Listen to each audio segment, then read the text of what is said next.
In a twist of irony, she appeared to have forgotten that it was her husband who had wholeheartedly supported her in taking this new job, despite her initial reservations about stepping into a role she had never done before. He believed in her capabilities and, after years of searching for such an opportunity, naturally supported her choice. This support, however, seemed to fade into the background as she embraced her new mindset. Instead of open communication with her life partner, she made a drastic decision. Embracing her new outlook with enthusiasm, she embarked on an affair, declaring, "Fuck yeah, I will have more of that." This liaison lasted for 7 weeks before she finally disclosed it to her husband. Her certainty in her desires was so strong that even when her husband, showing remarkable forgiveness, agreed to work on their marriage, she maintained a conflicted stance.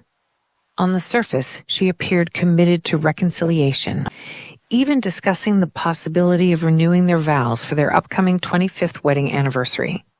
However, beneath this facade of commitment, she was still contemplating moving on from the relationship. During this period, her husband walked on eggshells, trying to navigate their fragile situation. Despite his efforts, she once again decided to end things, metaphorically pulling the lever on their marriage. The extent of her deception came to light when her husband discovered WhatsApp messages revealing her ongoing contact with the man she had an affair with. These messages painted a concerning picture. The other man expressed worry about what she was going through, suggesting that she had portrayed her husband as the source of their marital problems. This manipulation of the narrative extended to a particularly distressing incident where she called her affair partner to help her deal with her husband's panic attack. The situation escalated further when the husband, overwhelmed by the turmoil, attempted suicide. Faced with the gravity of the situation, the affair partner seemed to have a moment of clarity. He told her that he believed she was acting hastily in her decisions regarding her marriage. Her response was cold and definitive. She didn't care. This was how she wanted to handle the situation. Throughout this tumultuous period, she continued to consult with her workplace coach, with a session being brought forward as told to her affair partner and confirmed as part of the WhatsApp find. The affair partner, perhaps realizing the complexity and potential consequences of the situation, decided to end their relationship. This left her in a precarious position. Her wagon now had no one to hitch to. Ironically, her husband, despite the emotional turmoil and betrayal, still wanted her. He found himself in the painful position of pining for someone who had caused him such profound hurt. Despite the uncertainty and the potential for reconciliation, she remained committed to the change she had initiated. In her mind, this was the only way to achieve her goals. However, the haste with which she acted brought its own set of uncertainties. The rapid shift in her feelings, from professing love and a desire to renew their vows, to suddenly seeing no future with her husband, was jarring and difficult to comprehend. This drastic change raises questions about the role and influence of her coach. Typically, a coach's primary function is to help individuals achieve their goals. In this case, her stated goal was to manifest wealth and to get better. The tools employed by coaches, particularly in the context of the coaching room she was exposed to, often include neuro-linguistic programming, NLP, and neurosemantics. NLP is known for its seed-planting techniques, where ideas are subtly introduced and nurtured in an individual's mind. Neurosemantics, on the other hand, focuses on committing to change. The question arises, did the coach ever consider that she might not be as certain about her decisions as she projected? Was the coach aware of the tumultuous events unfolding in her personal life? The sudden change, the affair, the end of the affair, the uncertainty, and her inability to completely sever ties with her husband. The complexity of her emotional state was evident in her actions. While outwardly committing to change and moving on, she struggled to completely eliminate the feelings that were causing significant distress to her husband. This internal conflict raises concerns about the effectiveness and ethical considerations of the coaching she received. Moreover, the rapid adoption of new philosophies without critical examination or consideration of their real-world impact is concerning. The L&D Integral Leadership program, with its quadrant-based approach to relationships, may offer interesting theoretical frameworks, but its practical application in complex, long-term relationships requires careful consideration and nuanced understanding. This situation illustrates the potential pitfalls of rapid personal change driven by professional development programs without adequate support or consideration. Of its broader impacts, it highlights the importance of open communication in relationships, the need for professional boundaries in workplace coaching, and the value of seeking appropriate help when dealing with significant life changes. While personal growth and the pursuit of one's goals are important, they should not come at the expense of ethical behavior or the well-being of others. The complexity of human emotions and relationships cannot be reduced to simple quadrants or easily changed through coaching techniques alone. So how does a coach facilitate such a transformation? In reality, they don't directly cause it. Their primary focus is on holding you accountable to achieve your goals, particularly that main objective, to find better and move on. The coach's role is not to solve personal problems, but to guide individuals towards their stated aims. In this case, the subsequent 9 months were marked by a series of mixed messages regarding feelings, as the husband's depression worsened to the point of developing agoraphobia. Despite this, she continued to visit him regularly. 9 months after having moved out, during their final intimate moment, she returned, expressing confusion about her feelings. However, just 2 weeks later, she retracted this, stating, "Well, you only hear what you want to hear." Finally, 12 months after the initial changes began, she severed ties, only to quickly enter a new relationship. The coach's approach appeared successful. She had indeed found wealth, aligning with her goal of manifesting abundance. Her new partner was a year older than her previous husband, which seemed to contradict her earlier statement about not wanting to be working at 65, while her husband enjoyed retirement. The universe, as she might say, had indeed supported her in finding such a match. However, this new relationship came with its own complexities. The man she chose had experienced significant personal tragedy, with his wife having committed suicide just 18 months prior due to struggles with alcohol and drug issues. It's worth noting that this new partner likely wasn't privy to the full story of her recent past. The influence of the coaching and L&D program on her decisions became evident through her own admissions. When asked if she would have left without the new job, her answer was a clear no. Similarly, when questioned about whether she would have left with the L&D program, she again responded with no, though she clarified that while she agreed with parts of it, she wasn't a complete devotee. This choice of words is particularly interesting given the earlier comments about the program's cult-like nature. She openly discussed with her boss how she had learned a new way of looking at relationships. The L&D program centered around a 4-quadrant system for understanding relationships, with an exclusive 5th quadrant reserved for those with high IQs, a structure that some might view as elitist or, indeed, cult-like. She began adopting the coach's terminology, using phrases like "my truth" and "my integrity" to dismiss her husband's simple desire for her to return home in her discussions with her boss. The impact of the program extended beyond her personal life and into her professional sphere. Her managing director expressed satisfaction that her marriage had ended, viewing it as proof that the L&D program could be effective in both personal and workplace settings. This blurring of lines between personal and professional life was a key aspect of the coaching room's philosophy. She relayed this conversation to her boss, even mentioning how the coach's own marriage functioned. These discussions about her marriage occurred without the participation or knowledge of a crucial stakeholder, her husband. The husband found himself thrust into a whirlwind of change, metaphorically hit by a sledgehammer of transformation. He was the victim of infidelity, a fact initially kept secret with only her close friend knowing. This information only came to light when she revealed it to the husband. Even then, her workplace remained unaware, despite ongoing litigation regarding the marriage. The impact on the husband was severe. He attempted suicide upon discovering WhatsApp messages after forgiving her and agreeing to work on their marriage. Throughout this period, she continued to receive coaching. An appointment was even moved forward, a fact she shared with her affair partner, raising questions about what was discussed during these sessions. The husband, meanwhile, was desperately trying to salvage the relationships, receiving mixed signals after the affair abruptly ended. He consistently expressed his love and desire for her to return home, sending flowers, buying gifts for Christmas, Valentine's Day, and her birthday. All the while, she continued to send mixed messages, coming over to watch TV or sports, or engaging in intimate moments, even as his mental health deteriorated. The coaching process in this case raises several ethical questions. While coaches are not therapists and are not equipped to deal with mental health issues, there's an argument to be made for a duty of care. When a client's actions are causing significant distress to others and potentially harming their own well-being, should a coach intervene or at least suggest seeking additional help?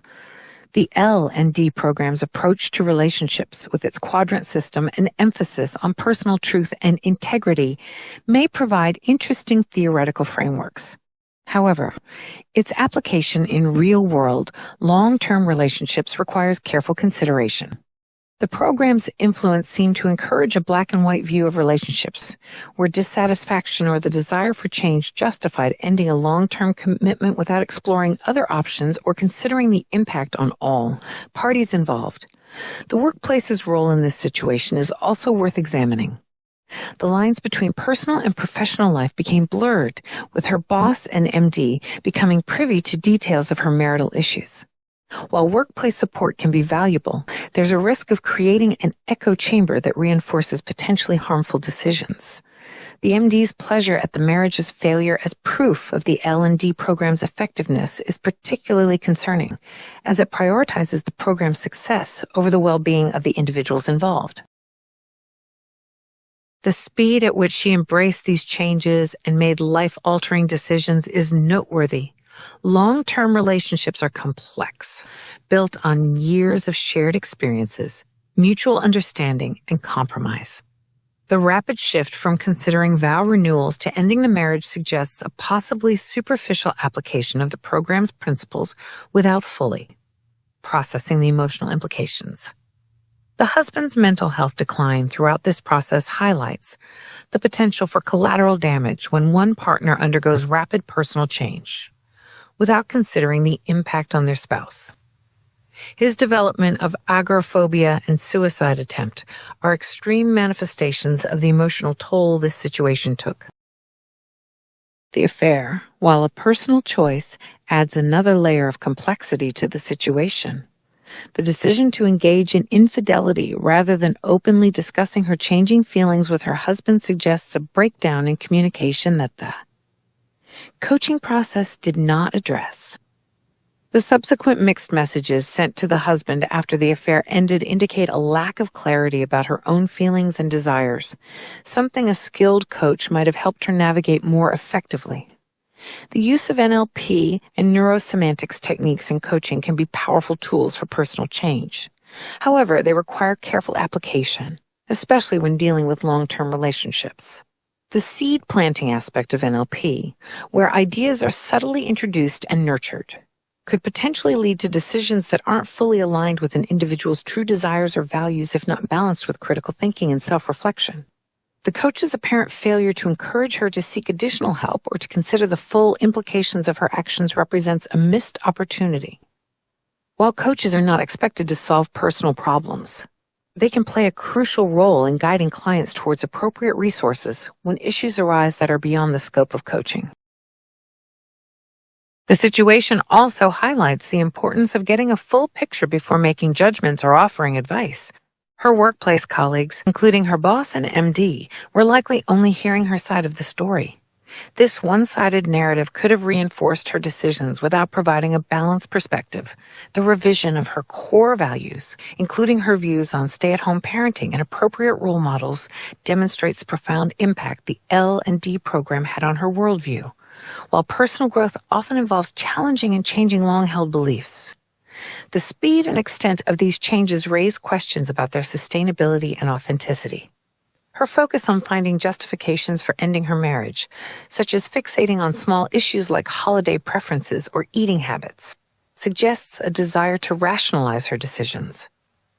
This approach, possibly encouraged by the coaching process, may have prevented a more nuanced examination of the relationship and potential alternatives to ending it.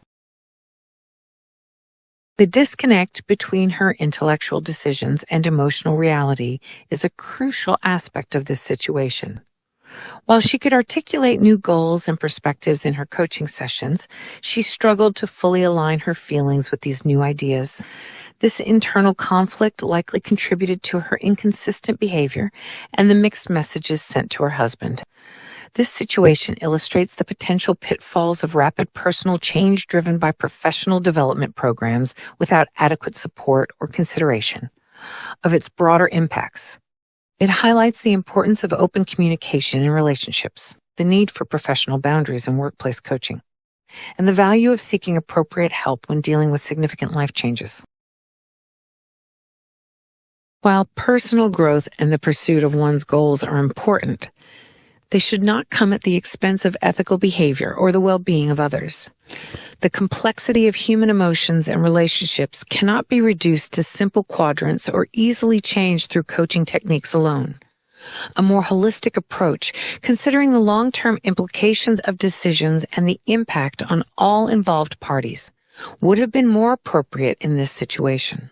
Moving forward, this situation provides valuable lessons for coaches, workplace development programs, and individuals seeking personal growth.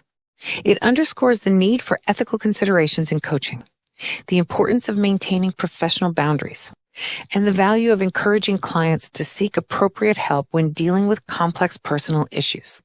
It also highlights the need for individuals to approach personal development with a critical mind, carefully considering the implications of new ideas and their alignment with core values and long-term well-being. Where was the coach now? What was he doing now that the seed had been planted? These questions linger in the aftermath of a significant personal transformation facilitated by coaching. The coach had introduced the axis of change model from neurosemantics to someone who was already deeply immersed in the world of coaching and personal development. This individual had embraced various ideologies, some might say to an extreme degree. Early in her journey, she had made a bold statement to her boss, saying, "Whether I make the right choice or the wrong choice, the universe will have my back." This declaration reveals a strong belief in a higher power or cosmic force guiding her decisions. It's a perspective that can provide comfort but may also lead to a lack of personal responsibility. Her friend, when questioned about her motivations, responded with a statement that encapsulates a common theme in personal development circles: to be the best you can be and bring out the goddess within. This focus on self-improvement and embracing one's inner power is a hallmark of many coaching and self-help programs. However, it's essential to consider whether this pursuit of personal greatness comes at the cost of other important aspects of life, such as relationships and responsibilities. The individual in question had expressed to her boss a desire to live a more spiritual life. This aspiration was not merely talk. She had been actively engaging in various spiritual practices. These included meditation, which can provide mental clarity and stress relief when practiced regularly. She had also been using Tibetan singing bowls, known for their soothing vibrations and potential to induce a meditative state. Buddhas featured in her life, possibly as decorative items or as symbols of enlightenment and peace. Her spiritual journey also included the use of Shakti mats, which are modern interpretations of the bed of nails used in some Eastern traditions for relaxation and pain relief. She had been playing with tarot cards, a practice that some use for self-reflection and guidance.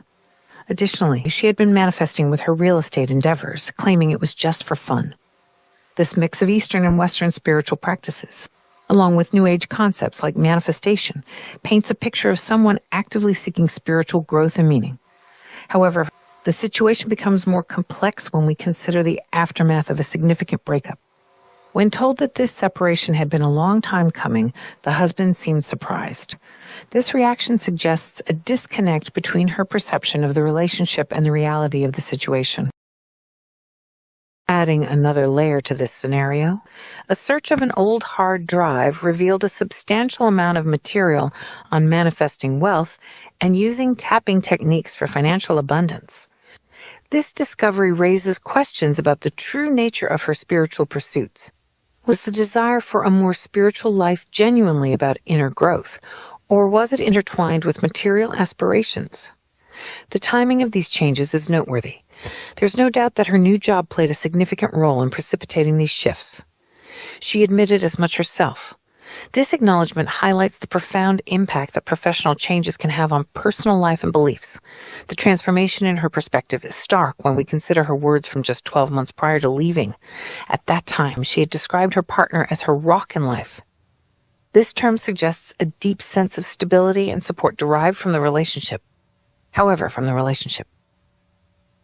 However, this view changed dramatically over the course of a year. When she left and her partner expressed his fear of losing her, saying she was his world, her response was telling. She stated, "No one should be anyone's world." This shift from valuing the stability and support of a partner to asserting independence and self-sufficiency is a significant change in perspective. It's worth noting that this new stance was the complete opposite of her views just a year earlier, when such devotion was not only accepted but expected. The situation becomes even more complex when we consider the intimate aspects of their relationship. In private moments, she would remind her partner that he was hers, suggesting a sense of possession or deep connection. Yet, despite these intimate affirmations, she went on to have an affair. This inconsistency between words and actions raises questions about the authenticity of her expressed feelings and the depth of her commitment to the relationship. The affair itself is a point of contention. She seems to prefer thinking it never happened, perhaps as a way to maintain a positive self-image or to avoid confronting the consequences of her actions. However, she was the one who initially disclosed the affair to her partner. She admitted to deleting 7 weeks' worth of text messages and call logs, an action that suggests an attempt to erase evidence of the relationship. However, she overlooked the WhatsApp messages that her partner later discovered. This oversight led to the painful revelation of the affair's details. The discovery of these messages likely caused significant distress, which led to a suicide attempt, with her having previously saying the affair was over, so they could work on their marriage. When confronted about the affair, the other party denied it. This denial came in response to a question posed through a LinkedIn contact. However, when presented with the extent of information shared about his identity and the details of their interactions over the subsequent months, he quickly ended the conversation. This rapid exit suggests discomfort with the situation being brought to light and possibly fear that he may not have been told the truth at the start of the affair. After all, he was showing concern for her and how she was dealing with it, as though she was the victim. These events raise important questions about the role and responsibility of coaches in such situations. Do coaches truly understand the individuals they are guiding? Are they aware of the complex personal histories and relationship dynamics that their clients bring to the coaching relationship? When faced with inconsistencies or situations that don't seem to add up, how do coaches respond? Do they continue to feed into their clients' narratives, or do they challenge them to confront discrepancies? There's a delicate balance between supporting a client's goals and ensuring that the pursuit of those goals doesn't lead to harmful consequences for the client or others. Coaches often take their clients on journeys of dreams and desires. But what happens when the realization of those dreams comes at the cost of destroying another person's life or breaking up a family? How do coaches navigate these ethical dilemmas? It's also worth considering how coaches' personal ideologies influence their guidance. Do they use their own experiences, such as their marriages, to reinforce certain perspectives or justify particular courses of action? While personal experience can provide valuable insights, it's crucial to recognize that each situation is unique, and what worked for the coach may not be appropriate for the client. The use of programs like neurosemantics axis of change model raises additional questions. This model promotes change as a norm for high achievers. But is change always necessary or beneficial? How do coaches ensure that the desire for change is coming from a genuine place within the client rather than being imposed by the coaching process? The client's statement, "I no longer see you in my future," came only months after expressing a desire to renew marriage vows. This dramatic shift, coupled with the admission of an affair and a stated willingness to work on the marriage, which proved to be insincere, aligns with the committed to change aspect of the axis of change model. But at what cost does this commitment to change come? If we were to add names, books, and ideologies to flesh out this client's character, would a responsible coach have taken her on such a transformative journey? Or would they have advised her to seek professional counseling? At the very least, should the coach have encouraged her to have open and honest conversations with her husband to address underlying issues before embarking on such significant personal changes? The use of concepts like my truth and integrity in coaching can be powerful tools for personal growth. However, they can also be misused to justify selfish or harmful actions. How do coaches ensure that these concepts are applied in ways that promote genuine personal growth and ethical behavior rather than being used as excuses for avoiding difficult conversations or responsibilities? The coach's views on relationships and love, as evidenced in videos and coaching sessions, seem to have had a significant influence on the client.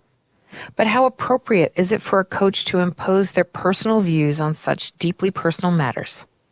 Should coaches be more cautious about sharing their own perspectives, especially when dealing with sensitive issues like marriage and relationships?